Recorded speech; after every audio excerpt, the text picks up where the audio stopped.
Jerry! Game on! Pain heals. Chicks dig scars. Glory lasts forever. Right on. Shotgun. DC right. Flip 90. Dig. On the center. On the center. Ready? We're gonna play football. Yippee!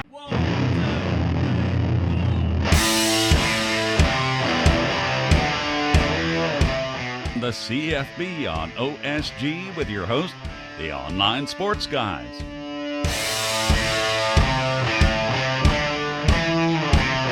Hey, welcome back, everybody. You are listening to The Review on the OSG Sports Podcasting Network. It's our weekly show where we talk about news, notes, and things upcoming in the wonderful world of college football. For those of you listening on the podcast side, obviously you found us. We're on Spreaker, Stitcher, iTunes, Google Play, a whole host of other websites, Spotify, the whole nine yards. And this week, we bring back the video podcast as well. And if you are wondering where you can see us, in case you do want to see us, because there is video involved with the show from time to time. Correct. You just hear the audio clips on the podcast side. You can find us on YouTube at OSG Sports, which is also where you can find our social media pages. Twitter at OSG Sports and Facebook at OSG Sports. I almost ran that together. Yeah, almost. Yes. He is OSG Nelson. I am OSG Phil. This is The Review. And John, we're going to start this week by talking about week numero uno. Oh, wait. Sorry, folks. He's flashing a phone app at you because there is an OSG Sports phone app. That's right. You can find us at OSG Sports. The Apple Store and at the Google Play Store, because trying very hard sometimes is not as successful as we'd like, but it's not for lack of effort. We're trying to be everywhere. Speaking of everywhere, college football, John, kicks off this week. Game on! Game on! With week 0 featuring the headline game of the week, a game that might have some interest for you. If you believe in mutually assured destruction, yeah. Florida and Miami kicking off in Orlando at Camping World Stadium, week 0. Yay. A renewal of the Gators-Hurricanes rivalry. Are you excited we're getting the season started? Excited about getting the season started? Yes. About Miami and Florida? No. And for those who don't have the opportunity to listen to the show every week, I am the resident Florida State alum on the program. Phil is a graduate of Georgia Southern University. Wilkie is Southwest Missouri State, now just Missouri State, I believe. J-Dub is Wake Forest, and he's the only one of the four of us that actually played. We'll leave it up to Corey McCartney and Twittered Anthony to let you know where they went to school for their input as well. But yeah, no, this is, as I said earlier, I'm hoping for mutually assured destruction. I don't want debilitating injuries, but I want enough injuries to where they're rendered ineffective, and I want both of them to finish 5 and 6 to where neither are bowl eligible, because I know we won't be either.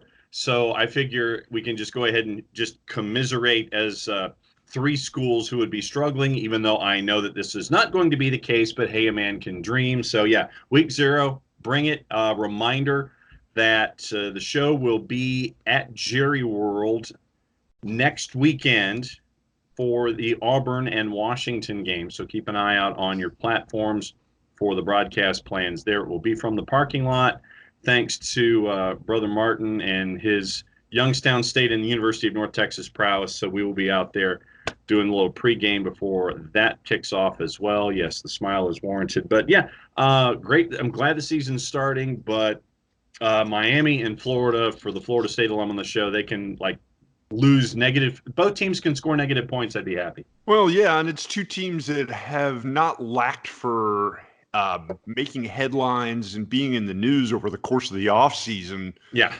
Florida for the quick and pretty radical departure of pretty much their entire recruiting class. Yeah. And Miami for the adventures of one Tate Martell. Who had the more bizarre headline, Florida or Miami? Well, I'd have to go with, Florida, you anticipate that some players are going to egress and they're going to go portaling. And that to me. Every one of their 4-star recruits left within 3 months of each other. Hey, that's a them problem. That's how I'm looking at it. But when it comes to a transferring quarterback having a temper tantrum and then deciding, okay, then I guess I will play, and then they're changing a position. I think that, I don't know. I know that, is that irony? Is that officially irony when we're talking about when you transfer because you think that things are going to be better and they're not? Well, you could call it karma too. Yeah, I'll go with karma when it comes to Tate Martell. But I know that portaling for me is nothing new. The extent of the portaling out of Gainesville, that is somewhat unheard of, and that's the underestimation font on that one. Yeah, I mean, they dropped from like a top 10 recruiting class to like number 40 or 50 within the span of a couple of weeks. Okay, so then that raises the question, is Dan Mullen just sweeping everybody out so he can have his guys, or did his guys come? They were his guys. So I'm saying or did he completely miss? And these kids who were sold a bill of goods coming in for National Signing Day show up in Gainesville and we're like, nah, fam, we're out the door, and decided to go elsewhere. So I don't know if the stench that is in Gainesville resembles that of Harrison, New Jersey from the weekend, but something ain't right in Gainesville if you're going to have portaling to that extent.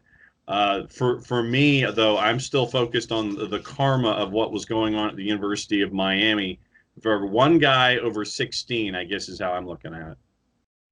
You're talking about, of course, the infamous Tate Martell. Interesting little nugget that I saw today while I was surfing around on my computer at work. Yeah. It appears Mr. Martell has offered his services to the wide receiver unit.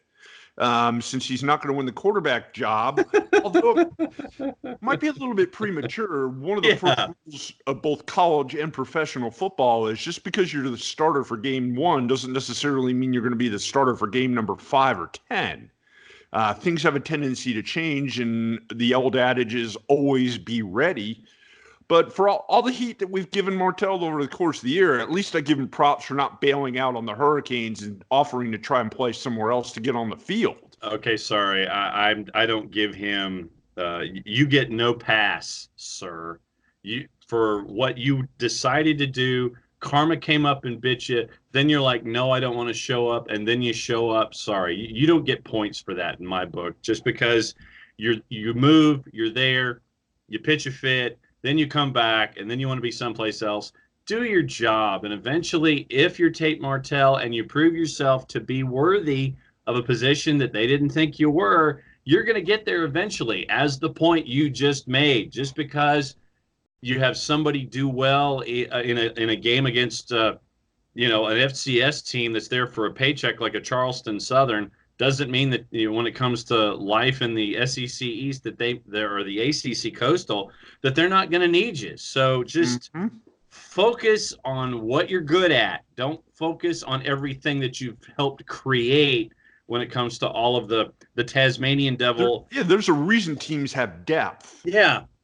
And you recruit more than one player at a position because you never know what's going to happen. All it takes is one guy rolling into Williams' knee, and all of a sudden, wait, we need somebody to play quarterback. Funny how that works. It's over just like that. It changes. Oh, no. I would have never figured something like that happening.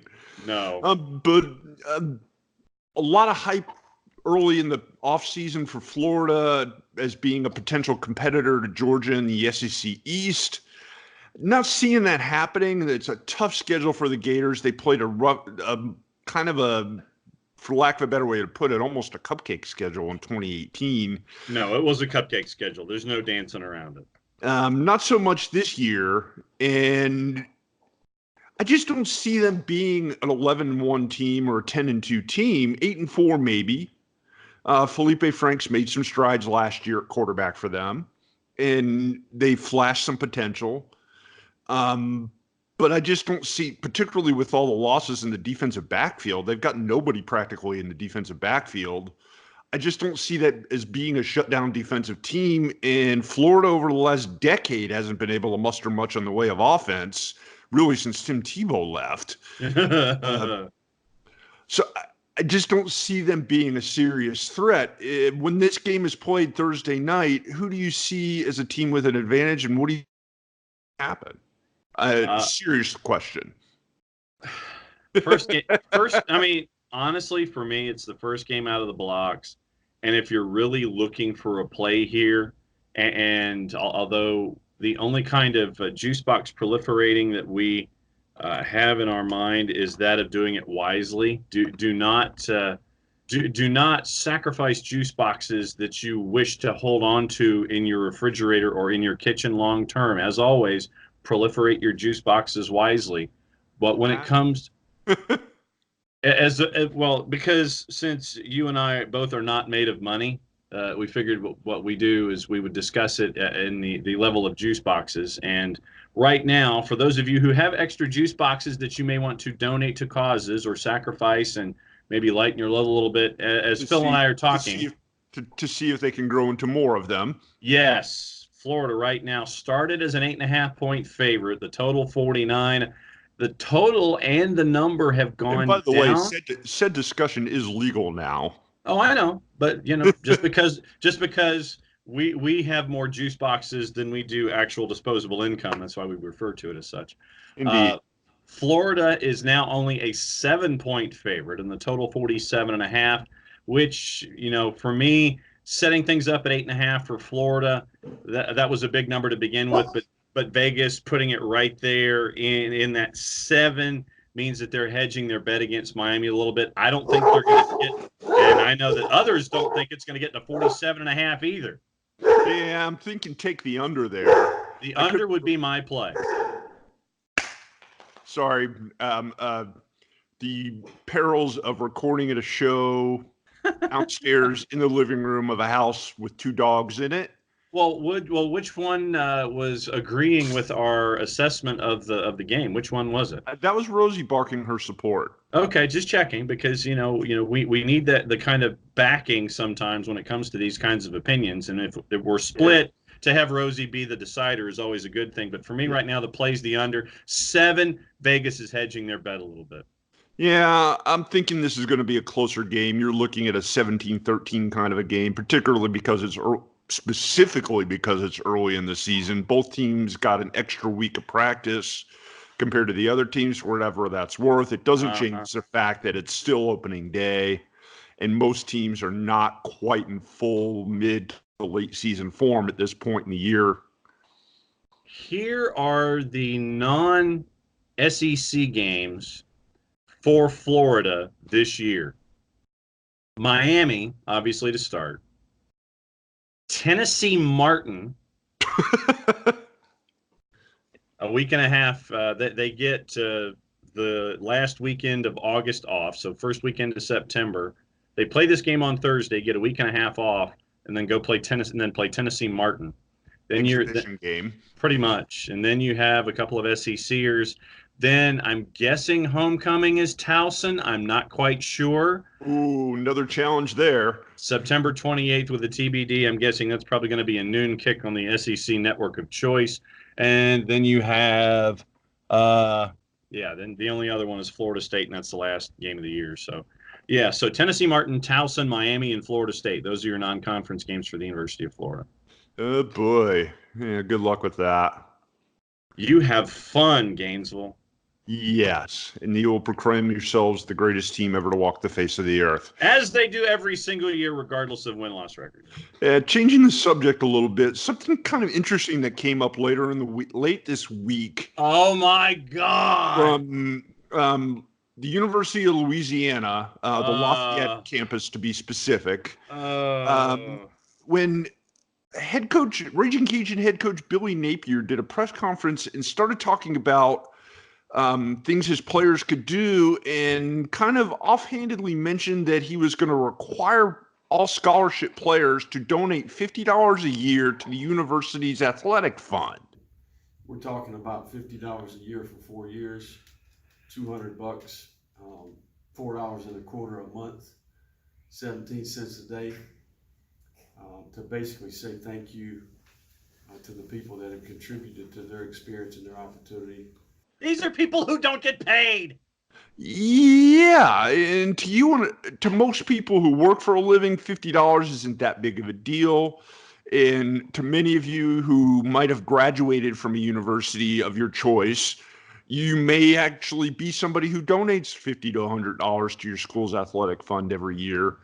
But these are kids who don't even have money to buy a good meal every week when they don't get their mandated meals from the NCAA. No. And Napier actually had the temerity to say it should be an obligation for them to donate, to give back to I forget exactly how he phrased it, but it was something. I have it.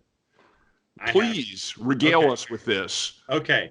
He clarified his initial statement and he said, quote, "It's all about gratitude." This is a guy who's getting paid $850K a year. And then after saying it was all about gratitude, here's how he followed up. Quote, courtesy of our friends at Deadspin. That's probably a little bit unheard of and a little bit unique, but I think this is a place where that would be appreciated. I think it's part of the type of program we want to have. We want our players to be educated and understand the benefits that come with being a student athlete. And that is something that should not be taken lightly. The effort and time and investment that people that support athletes at UL have put into this program, end quote. And then a PR individual at the University of Louisiana later said that participation in the initiative was not mandatory, but merely encouraged so that players could, quote, demonstrate their appreciation to the RCAF, not the Royal Canadian Air Force, but the Raging Cajun Athletic Foundation, including its board of directors, staff, and investors. Yeah. Really? This is a WTF moment if ever there was one. Billy Napier needs to stop talking. Well, he later went back on the record saying he may have misspoke. Right. But not until after the PR folks got a hold of him and said, you need to walk that back quickly. Because you can't, whether you think it or not, you can't do that. No. It's not an NCAA rule. And yes, there are probably a handful of people out there saying, well, these guys are getting a free education. The least they can do is give some of it back. They don't actually see any money from that. It just basically pays for their room boards, books, classes, and things like that of that nature. No. I mean, I've railed for ever and ever and ever about the inequality in the amount of money that programs like the University of Louisiana at Lafayette, when they're going to curse me for saying it that way, they'd like to be just known as the University of Louisiana. Branding. But they're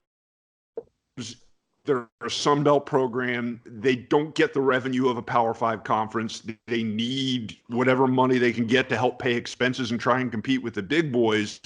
And I get that part of it. I get that the athletic foundation needs any and everything that they can get in order to pour it into the program and help it grow to try to compete with some of the big boys. That part I get, but this isn't the way to go about it. $50 is 2 tanks of gas in a car. $50 is a third of a car insurance payment for some of these kids, sometimes even less than that. If their car is ancient like mine, it's a third of an insurance payment. $50 is 5 meals at Raising Cane's in Lafayette. And I can say that because I've been to Lafayette, because that's where my lovely bride is from. Yeah. And there are a couple of Raising Cane's there, and you can get a meal for under $10. Have you consulted with TLB on this one? Not specifically. As an alum, I thought it might be a question to gauge her interest in. Yeah. Got to be careful how we broach the subject, however. Hey, have you seen this article? What do you think? What do you think of Billy Napier? Insert answer here. Oh my God, Billy Napier. No more press conferences for you. None. $50 is half of a cell phone bill. Come on, man. In some cases, it is a cell phone bill. Yeah. Depending on your plan and your carrier. What do you say we wrap things up here in the first block of the review? Because we got some interesting stuff featuring the Pirate, also known as Washington State head coach Mike Leach, one of the more unique characters in college football. And an interesting revelation, something to look forward to if you've got access to HBO. It might be something worth tuning into here because Lord knows what's going to come out of that man's mouth when he has an open mic in front of him. Okay, let me think here. Well, first of all, there should be more sharks if you're by an ocean.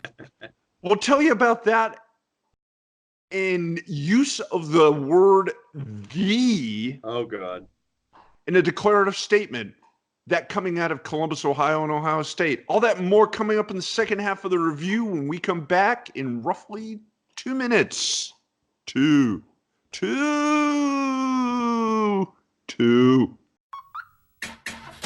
Everybody buckle up. Buckle up. Let's go. Buckle up. Can we go to the store? Mom, can we get some ice cream? Everybody buckle up. A lot goes on in the car, but you're in control. So only move when you hear the click that says they're buckled in. Never give up until they buckle up. Learn more at safercar.gov/kidsbuckleup. A message from the National Highway Traffic Safety Administration and the Ad Council. Soccer Down Here is sponsored by Apolinski & Associates, LLC, personal injury lawyers with over 30 years of experience. Call Steve Apolinski at 518-350-4231 or email him at steve@aa-legal.com if you need help with a wrongful death or serious injury matter.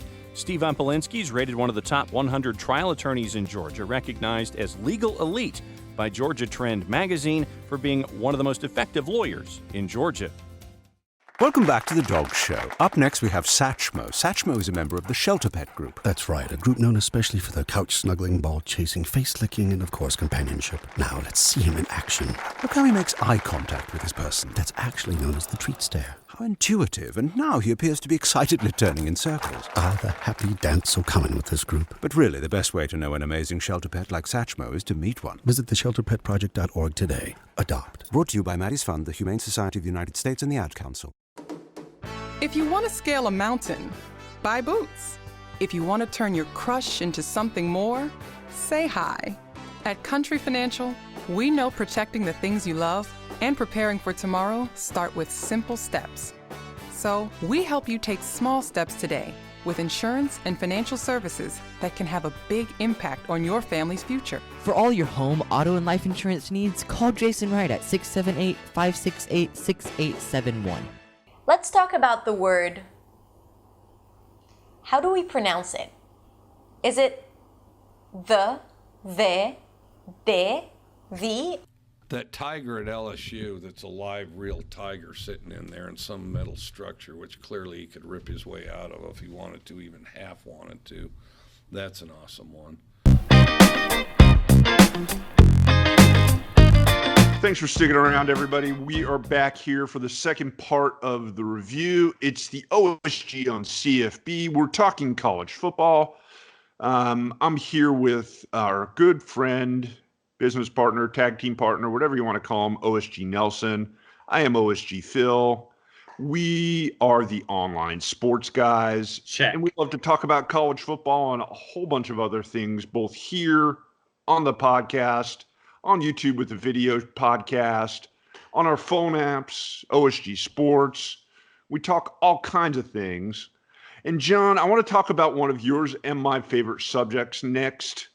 That is Washington State football, because their head coach, Mike Leach, is one of the, for lack of a better way to put it, more unique characters in the world of college football. And it comes out today that, excuse me, Leach and the Cougars are going to be a subject of a behind-the-scenes Hard Knocks style show for HBO. How much fun could that be? Well, let's put it this way. I think it depends on the editors, the producers, and the university.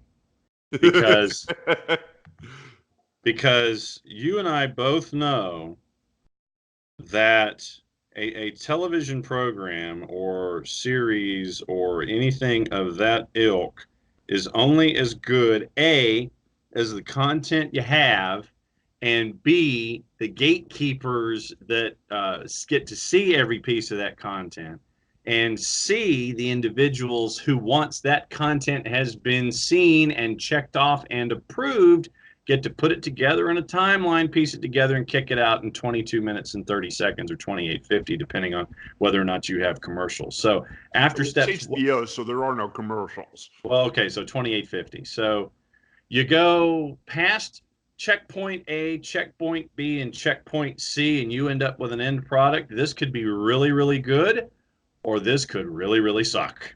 Well, ESPN reported on earlier in the week that HBO was talking to several programs to kind of do a combined behind-the-scenes access show. And the only reason it came out that it was Washington State is because, well, the Cougars tweeted it out yesterday. HBO is still denying that they're doing anything like this and that they haven't actually gone ahead with this project. But the other teams allegedly, according to our friends at the Four Letter involved with this, would be Alabama, Arizona State, and Penn State. You combine those four programs, you've got one heck of a crazy show. And we're talking about an hour show here, I'm guessing. Okay.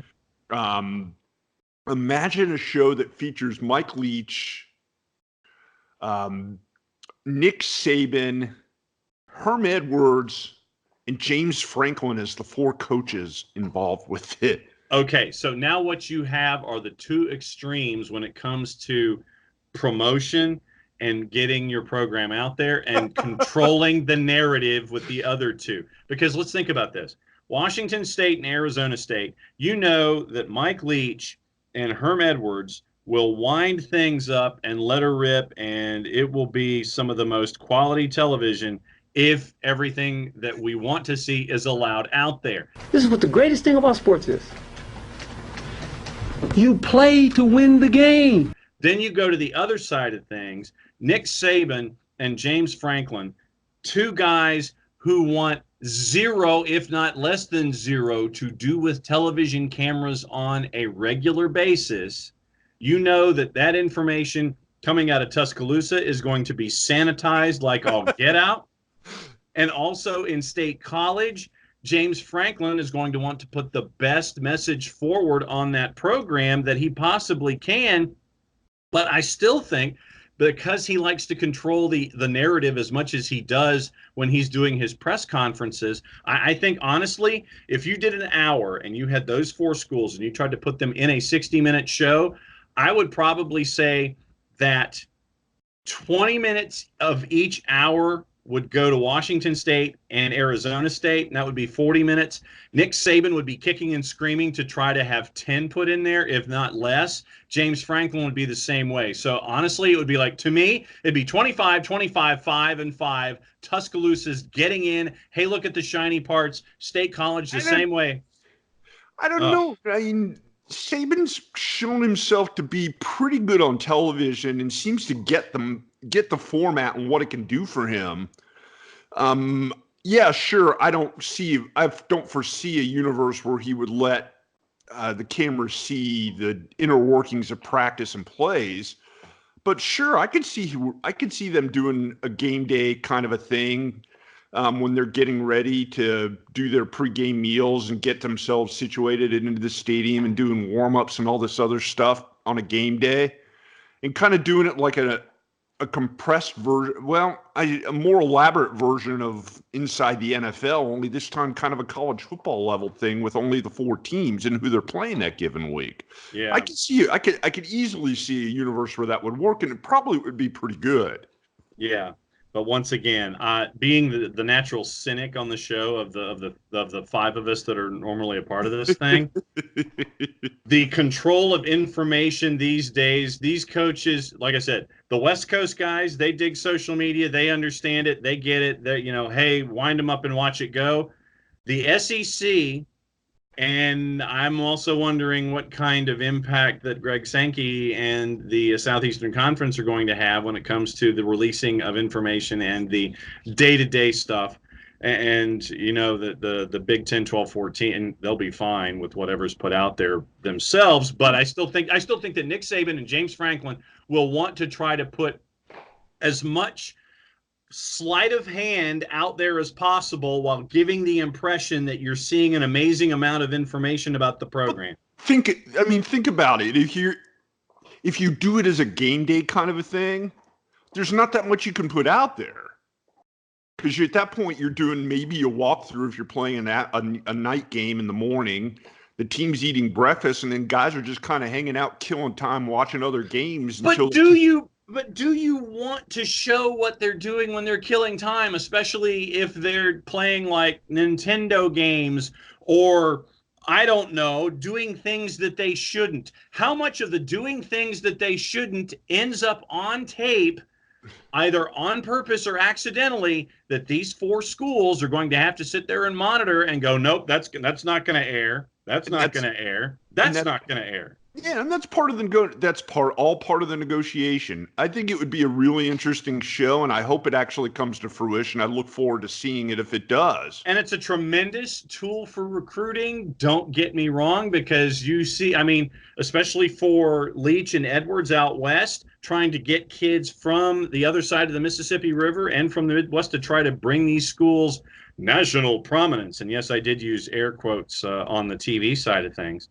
But I think that for Alabama and Penn State, it reinforces who they are. For Washington State and Arizona State, it puts them in a position to sit here and say, hey, look at us. It's a travel brochure for them. Alabama and Penn State don't necessarily care. It's a reinforcement of who they are in their own mind.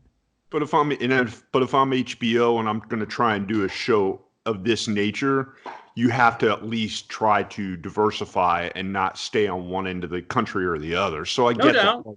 No doubt. Yeah. Speaking of control freaks. Billy Napier. No, not this time. Did you see what Ohio State leaked out this week about using the grammatic modifier the? Yeah, well, I did. Go ahead and hit it.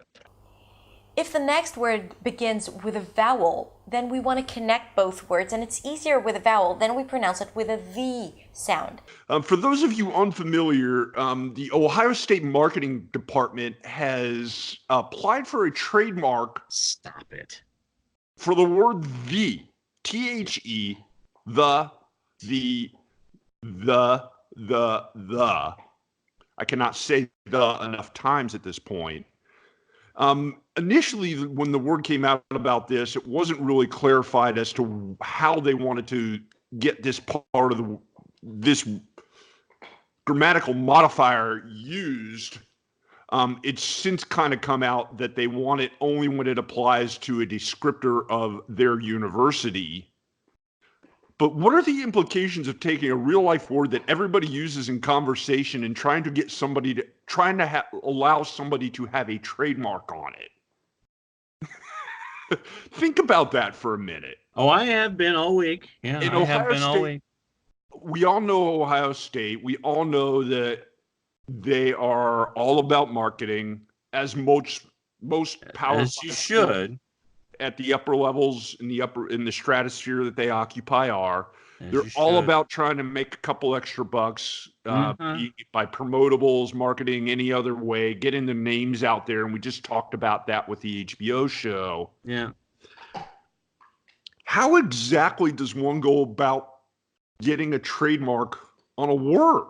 Here we go. All right. So I thought about this. You go to court, you're in Columbus, and obviously it's going to be a hometown judge. No, actually, it's the U.S. Patent and Trademark Office that has to approve this. There's no judge involved. Oh, well, this is going to go to court. I can guarantee you that. But when you go to the Patent and Trademark Office, here's what you do. When you go to the PTO in D.C., okay, Mr. Patent or Miss Patent and Trademark Officer person, we would like to put a patent / trademark. Yes, we would like to put a patent and or a trademark on an article in the English language. Okay, Ohio State University, how would you see this playing out? Well, we're glad you asked. Here's what we think. Because we commonly refer to ourselves as the Ohio State University, it's a part of our official title. Therefore, what we would like to do, since Ohio State University and all of its ideas and titles and trademarks and SMs have been tied to Ohio State University, it's only natural for us to sit here and think that we would like to add the word "the" to the process. And because of that, and how important it is to TOSU in all of our branding, we would like a set aside just for the article and the word "the" or "the," however you wish to pronounce it in any given time. We would like to have that article of the English language tied to us, so that way we can market it, trademark it, and make sure that as a smart mark, possibly we could sell as much stuff humanly possible that could benefit the Ohio State University. Well, Ohio State University, that's an interesting case. You'll have to take that up with Merriam and Webster both. Do Merriam and Webster get a cut in the dictionary for you taking this article that is tied to practically every sentence in sentence structure in the entire world? Yeah, how exactly would one write about Ohio State if they were not able to use that descriptor in front of it? Ohio State University, there's no article there. You're just referring to the OSU part of it. And if you and the thing is, think about this. You may not even, if they were to, under some bizarro world in the PTO, win this case where they could have the, in quotation marks, sold on gear through the state of Ohio and the NCAA, honestly, could you in theory use this word in anything that you say or write for the rest of your natural born life? There may be people who have had the word "the" on their t-shirts, on their golf shirts, on any piece of apparel or paperwork that's tied to whatever it is they're doing. And if Ohio State, in some bizarro world, was to win this case with the PTO, they would have absolute control over the word "the." You couldn't use it anymore without having to pay folks in Columbus. That's how ludicrous this is. Well, think about it. Imagine if you're the 80s new wave group, the. What do you do then? But I mean, the only place where you wouldn't use it in talking about the Ohio State University, much like I just said it, is really in TV broadcast writing, because they kind of encourage you not to use that word anymore. Yeah, they encourage fragmentation when it comes to language and script writing. Yeah. But for anybody who writes on the internet, ESPN.com, CBSSports.com, NBC Football, we're done. Yeah, what do? I'm not paying Ohio State money just to be able to put the word "the" in front of their name. And the reason that we took this to this extreme in this segment was to let everybody know how incredibly hubris-based and egotistical and stupid this lawsuit or this filing of the patent and a trademark is, because it's ludicrous and it fits their MO. If the PTO was to do anything in the positive toward Ohio State University and granting them the use of one of the 3 articles, 1/3 of the articles in the English language, we would be stuck using "a" and "an" for everything else in the world. We could not use the word "the" for any kind of marketing or sentence structure, because we'd have to pay Ohio State each and every single time we used it. Look at an article. The next time you read something, and this is for everybody listening, look at an article that you read, whatever your device is. The next time out, you go on the internet, you go on your Google machine, you go on your phone, you read your favorite newspaper. Whatever article you're reading, check and see how many times the word "the" is a part of that process. That word could theoretically disappear as well as we know it, and it would be in charge. It would be charged by the Ohio State University. They would be the only ones able to use it for free, and they would, charge the rest of us for using one of the articles. We would have to refer to everything else as a or an instead of the, unless we were talking about TOSU. Patent and Trademark Office in Washington, D.C., I implore you to set this submission on fire post haste and send them back to Ohio. End of rant. I think that's a good place for us to wrap things up this week, don't you? Yep. And the representation this week is offensive genius Bob Stitt. Stitt happens. Wow. Nice obscure reference. Unfortunately, I can't claim anything that obscure because I'm wearing Braves gear while watching the Braves hopefully get a series win over the Los Angeles Dodgers at home, but alas, I'm talking baseball. That's baseball down here. That's the secret fifth hour. Yeah. I guess we will wrap it up, and the next time we talk to you here on the review, we will have college football games to talk about. Accurate. Only a couple of them, but at least we'll have something.